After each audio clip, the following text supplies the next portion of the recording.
این داروها برای درمان عفونت پوست سر و ناخن طراحی شدند. پماد، اسپری یا محلول ضد قارچ.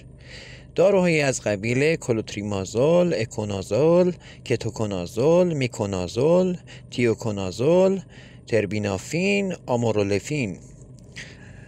گاهی پماد ضد قارچ با کرم دیگه‌ای مثل کرم استروئیدی خفیف یا مثل هیدروکورتیزون ترکیب میشه، مثلا برای درمان جوش‌های خاص. در این حالت پماد ضد قارچ در درمان عفونت و پماد استروئیدی در درمان التهاب ایجاد شده توسط عفونت نقش داره.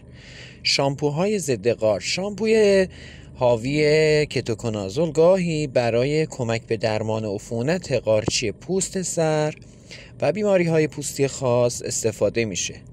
شیاف واژنی.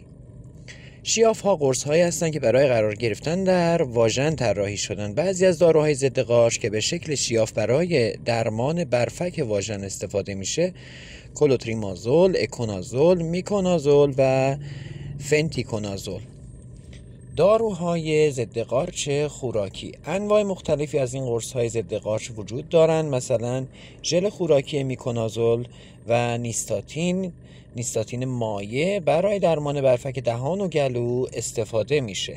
بعضی انواع دیگر هم به شکل قرص هستند، مانند تربینافین، ایتراکنازول، فلوکنازول، پوزاکنازول و وریکنازول. و این داروها برای درمان انواع عفونت قارچ استفاده میشن و انتخابشون به نوع عفونت بستگی داره.